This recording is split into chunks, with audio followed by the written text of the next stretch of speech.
For the open today, what was the name of Olivia Newton-John's character in the movie Grease? Susie, Sandy, Candy, or Andy?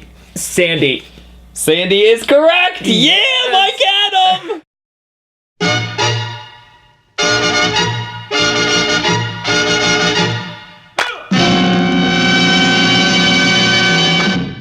We missed you. What's going on? It's Mike Adam. I'm Jim Shear. We have a really cool category this week. One I'm excited about. Jim is. I'm sure you will be. Favorite movie soundtracks of all time. Of all time. Leading up to the Academy Awards happening on Sunday night, Mike and I can't speak on cinematography. Right. But we can speak on movie soundtracks. And let me preface everything by saying that a movie soundtrack shouldn't be a collection of pre-existing popular songs. It should offer something special. How many times can you listen to Bad to the Bone or All Along the Watchtower on a movie soundtrack? Right. Number 5, very special, Buena Vista Social Club. It is a documentary about these legendary Cuban musicians that nobody ever heard of outside of Cuba until this album and movie came out. Very important, kids.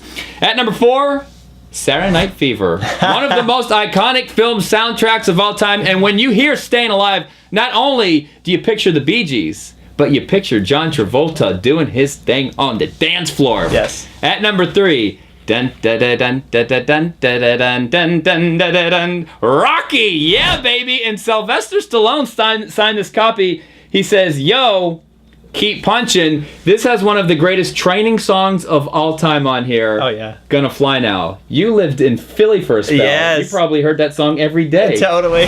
Number 4, and I kind of feel guilty. Actually, it's number 2, but it's Rocky 4. Yep. And I feel guilty for putting this number 2 because I like Bill Conti better as a composer than Vince DiCola. But as a soundtrack, it's just more robust. It's fuller. It has No Easy Way Out, Hearts on Fire, Living in America, Eye of the Tiger, and then all those great training songs from Vince DiCola. So that is number 2. And then my number 1 movie soundtrack of all time is Judgment Night. The movie was terrible. The soundtrack was great.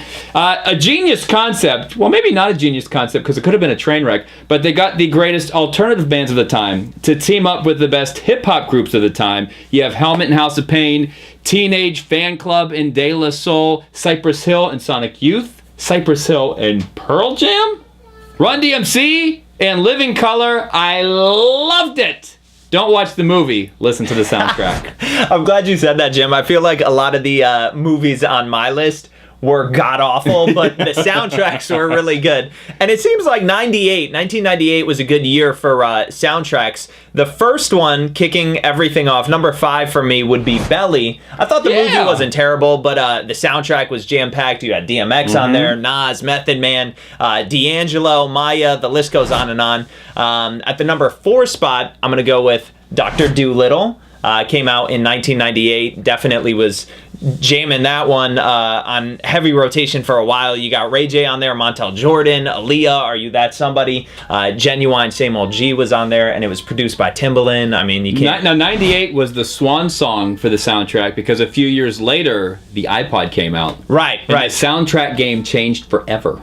Yep, and coming in at the number 3 spot for me, this might be a surprise to some people because it's so new, but it's the remake of Great Gatsby, the soundtrack for that. I'm down. I mean, Jay-Z produced it. Beyonce did that remake of Amy Winehouse's song. Lana Del Rey was on there. Loved it. Did you buy that on iTunes? I did. Did you have to buy the whole album? Yes. That's the way it should be for a soundtrack. Coming in at the number 2 spot, this movie was horrible. Do not watch this movie. Listen to the soundtrack. Godzilla from 98. Now, the song on there... No, man! Listen. Don't do the Diddy song! I like the Diddy and Jimmy Page song. I'm a Zeppelin fan. I was just kind of... That's heresy, then. You should hate that song. I know, but I was just happy he was being introduced to a new generation and stuff like that. So, all right, guilty pleasure. But they had the other songs like Green Day, Rage Against the Machine. Rage Against the Machine song was great. No Shelter, Wallflowers. So that's my number 2. At the number 1 spot, favorite soundtrack of all time. Nutty Professor 2. I'm going to go with that one. Jam-packed with A-list artists. You had Janet Jackson on there. You had Jay-Z, Case, Music Soul Child, Eminem. That was when M was really, getting warmed up and people were really digging Yeah. in. So to have him on a soundtrack, it was just phenomenal. Love that one. And then 1 year later, the iPod came out, the age of the digital download, and things changed. You could buy songs a la carte, which you couldn't do previously, Right. which made the soundtrack so special. Yep. So you got to stay ahead of the curve these days with the movie soundtrack. Right.